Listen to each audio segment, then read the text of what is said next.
Süreci önce konuşalım. Elbette devletin Aleviliği kontrol altına almak istemesini de konuşacağız ama dikkat çekici açıklamalar var Alevi toplumundan. Özellikle özgür ve eşit yurttaşlığı içeren yeni bir rıza sözleşmesinden söz ediliyor. Çeşitli alt başlıkları da var bunların. Bir kısmını dosyamızda vermeye çalıştık ama bunu biraz da sizin açmanızı isteyeceğim. Alevilerin bu süreç üzerinden kendilerine dönük talepleri ne anlama geliyor? Bunu nasıl yorumlamak lazım? Temel kaynağını nereden alıyor? Buna gerekçe olan temel olgu nedir diye sorayım. Çok teşekkür ediyorum bu fırsatı verdiğiniz için size, sizin şahsınızdan da Medya TV'ye. Alevilik olarak ifade edilen üst yapıda kendisini Alevi görenlerin yol bir, sürek bir söyleminden çıkarılması gereken farklı etnisitelerden, farklı coğrafyalardan aynı inancı taşıyan ritüelleri, sembolleri, değerleri itibariyle birbirinden farklılık arz eden Aleviler olarak algılamak lazım. Bu yönüyle de bizim yol bir sürek bin birden hareketle de Aleviliğe kimileri İslam içi devletle ilişkilendirerek bir kısım dinin alt mezhebi ya da anlayışı olarak yaklaşsa da temelde Raya-Hak, Riya-Hak olarak ifade edilen Kürt süreyinden biz Aleviler değil semavi dininin herhangi birine belki de devlet olmazdan önce de Neolitik tarım devriminden beri Kürdistan'da, Mezopotamya'da yaşam bulan, doğayla ikrarlaşan, doğadaki canlı cansız tüm varlıkları eşit haklar sahibi bilen, bu yönüyle de devlete ve iktidara bulaşmadan kendi hak ve hakikatini öz gücüne dayanarak yaşatan ve toplumsallaştıran bir hakikatten bahsediyoruz. O nedenle Alevilik tarihi boyunca ölme ve öldürme yerine sevme ve yaşatma anlayışıyla kişiye yaklaşmıştır, insana yaklaşmıştır, doğaya yaklaşmıştır, doğadaki canlı cansız varlıklara yaklaşmıştır. Esas olan sevgidir, esas olan yaşatmaktır. Ancak insanlıktan sapma olan devlet ve iktidar çıktığından beri savaşçı politikalarıyla bu inancın, bu hakikatine karartmanın yanı sıra ortadan kaldırmak istemişlerdir. Bu yönüyle de Raya-Hak, Riya-Hak olarak kendisini Kürdistan'da, Mezopotamya'da devletin yanı başına devlete rağmen ocaklar sistemiyle, ziyar-ı diyarlarla kendini toplumsallaştırıp bugünlere taşıdı. Evet, şu anda Türkiye'de, Orta Doğu'da, Orta Doğu'nun yeniden dizaynının söz konusu olduğu dönemde Alevileri hem büyük tehlikeler ve riskler bekliyor hem de büyük olanaklar, imkanlar bekliyor. Risk ve tehlikeler ulus devletlerin asimilasyoncu, katliamcı, soykırımcı zihniyetlerinin devam ediyor olmasından kaynaklıdır. Ama olanaklar, fırsatlar da var. 100 yıl öncesinde işte Kürdistan'ın 1916'da Sykes-Picot'la parçalanması, 1923 Lozan Antlaşması'yla Alevilerin, Kürtlerin değil herhangi bir ulus, azınlık bile kabul edilmemiş olmasından kaynaklı problem giderilemediğinden, çözüme kavuşturulamadığından kaynaklı Aleviler ve Kürtler 100 yıl boyunca birçok kez katliamlardan sonra kırımlara uğramışlardır ve asimilasyonla, kültürel soykırımdan başkalaşma uğratılmışlardır. Ama buna rağmen tarihi boyunca olduğu gibi Cumhuriyet'in kuruluştan bu yana da Aleviler savaş ve savaşçı politikalara karşın her seferinde barıştan yana olmuşlardır. Ortak yaşamdan yana olmuşlardır. Bunu da 72 milleti bir nazarda biliriz diyerek diline, kimliğine, kültürüne, inancına, düşüncesine ve cinsiyetine bakmaksızın herkesi eşit bilen ve herkesler rızalık esasıyla yaklaşan, razı olmadan, rıza olmadan birine ne biat etmişlerdir ne de birilerine tahakküm ve egemenlik kurmak istemişlerdir. O nedenle devleti kabul etmemişlerdir. Devlet bir zor aygıtıdır. Zor aygıtı olan devlete biat etmek yerine rızalık esasıyla kendi toplumsallığını cemaatinde yaşatmıştır. Bunun gerçekleri, gerekleri yerine getirdiğimizde de özellikle 24'ün Ekim'inden bu yana Türkiye'de olup bitenler biz Alevileri direkt ilgilendiren gelişmeler olarak tarafımızdan yorumlanmakta, değerlendirilmektedir. Çünkü yaşamı ve yaşatmayı esas alan, savaşa karşı barışı, ortak yaşamı savunan inanç sahipleri olarak bizler her seferinde olduğu gibi her zaman onurlu barıştan yana olmuşuzdur.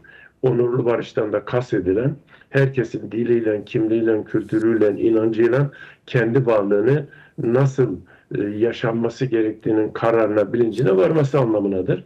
Biz bu yönüyle özellikle 27 Şubat'ta Sayın Abdullah Öcalan'ın barış ve demokratik toplum paradigmasını ve bu eksenli çağrıları önemseyen bir noktadan yaklaşıyor olmakla birlikte Alevilerin de bu sürecin merkezinde olduğu söylemi bizim için değer biçilmez, paha biçilmez bir yaklaşım olmuştur. Çünkü bugün Türkiye'de siyasal istikrarsızlık yaşanıyorsa, toplumsal istikrarsızlık yaşanıyorsa nedenlerden biri Kürt inkarıdır, Kürt katliamı ve soykırımıdır.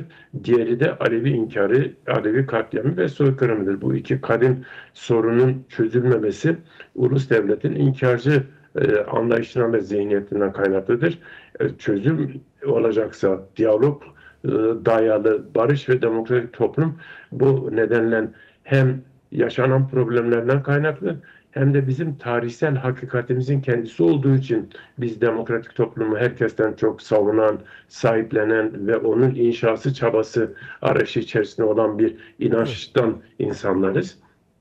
Bu yönüyle biz bu sürecin gerek Sayın Abdullah Öcalan'ın merkezde bizi görüyor olmasıyla birlikte biz de savaş yerine barışı, faşizm yerine demokrasiyi, inkarcı, katliamcı zihniyete karşı ortak yaşamı her dönem, her zaman zalimlere karşı savunan ve her seferinde de mazlumun yanında onun yoldaşı olan bir inanç hakikati olarak bu dönem barışı esas alıyor, barışı savunuyor.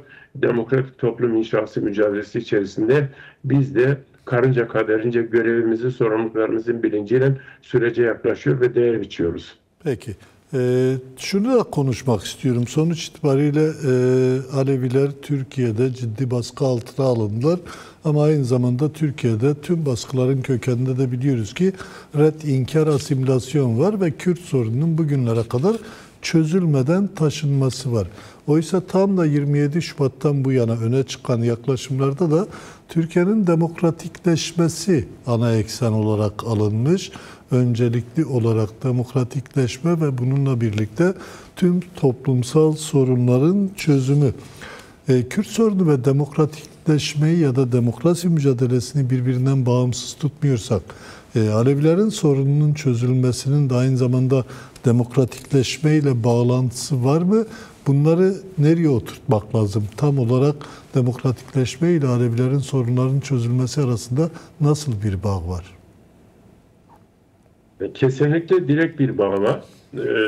Demin genelde Alevilik ve Riyahak inancının tarihsel hakikatini öz olarak anlatmaya çalıştığımda devlet ve iktidar dışı bir inanç olduğu, devlete ve iktidara bulaşmadığı, devletin yanı başında kendi cıvatında, cemaatinde, ceminde doğrudan demokrasinin değerleriyle hakikatlerini bugünlere taşırdığını ifade etmeye çalıştım. Yani ezen ezilen, yöneten yönetilen, zor aygıtlarına dayalı bir hiyerarşik ilişki yerine rızalık esasıyla toplumun kadın erkek eşitliğine dayalı cem-civatta bulunan herkesin söz, karar, yetki sahibi olduğu bir ilişki söz konusu.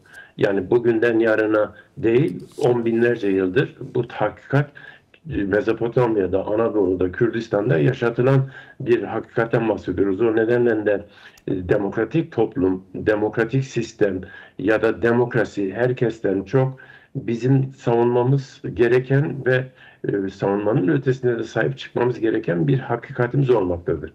Evet, Türkiye'nin ulus devlet olmasından kaynaklı iki kadim sorunu, Kürt sorunu ve Alevi sorunu çözümsüz kalmıştır.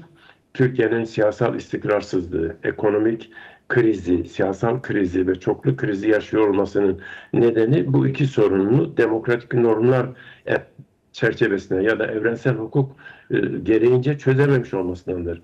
O nedenle biz hem barışı hem demokratik toplumu esas alıyoruz ve dolayısıyla da Alevilik sorunu bir anayasal güvenceye bağlanmaksızın sivil, demokratik, eşitlikçi, özgürlükçü bir anayasada Alevilerin ibadetinin, itikatının güvencesi olmaksızın demokrasi olamayacağını, bunun da demokratik toplum olmayacağı gerçeğinden hareketle gerek Kürt sorununun, Kürtlerin eşit vatandaşlık olarak kendi dilleri, kimlikleri, kültürleriyle anayasal güvencede olması nasıl ki elzemse, hayatı konuysa, Alevilerin de ibadetini, itikatını eşitlikçi, sivil, özgürlükçü bir anayasa güvencesi altında eşit vatandaşlık esasıyla yaklaşmaları önemlidir. O anlamıyla da bizim temel taleplerimizden biri başından itibaren öncelikle Diyanet İşleri Başkanlığı'nın lağvedilmesi. Çünkü laik bir devlet bütün dinlere, bütün inançlara, bütün kimliklere sağırdır,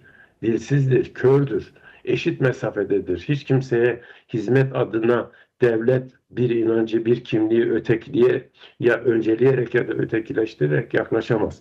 O nedenle de eşit vatandaşlıktan anladığımız Kürtlerin Türkler kadar, Alevilerin Sünni ya da Şafii Türkler ve Kürtler kadar hakları vardır. Bu hakların anayasal güvenceyle hayata geçirilmesi, kaldı ki biz sadece kendimiz için de değil, Ezidi Kürtler var, Asuri Süryaniler var, Keldaniler var, farklı halklar var. Bütün bunların hakikat olduğunu, dolayısıyla toplumun çoklu kimliğinin, çoklu kültürünün bir arada yaşaması isteniyorsa, eşit vatandaşlık temeliyle ortak yaşam olmazsa olmazımızdır. Bu anlamıyla da barış ve demokratik toplum çağrısı ve yürütülen süreçte Aleviler de Kürt siyasal hareketiyle birlikte bunun ete kemiğe bürünmesinin çabası, arayışı içerisinde olacaklardır, olmalıdırlar. Peki, biz bunları konuşuyoruz, tartışıyoruz ama başka bir hakikat de var.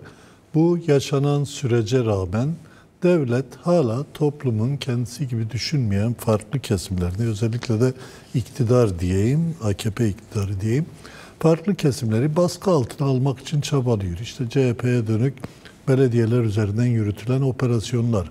En son FEDA ve Demokratik Alevi Kadın Dernekleri de bir açıklamayı yaptı ki her yıl yapıyorlardı. Bu yıl çabalarını biraz daha arttırmışlar. Hacı Bektaşi Veli anmalarını devlet tekeline almak istiyorlar. Devlete bağlı bir Alevi kurumu üzerinden tutup her şeyi kendileri kontrol etmek istiyorlar. Geçtiğimiz yılda bu tartışma yaşanmıştı. Görünen bu yılda bu tartışma yaşanacak.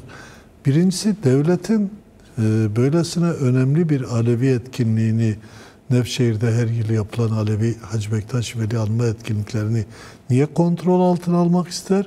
Ve Aleviler bu kontrol altına almaya karşı gerçekten ne yapmalı? İşin hakikati nedir tam olarak o anlamda? Evet. Hacı Bektaş'ın da içinde olduğu birçok Alevi'nin yol önderleri olarak ifade edilen tarihi şahsiyetler var. Mansur gibi, Nesimi gibi, Hacı Bektaş gibi, Pir Sultan gibi.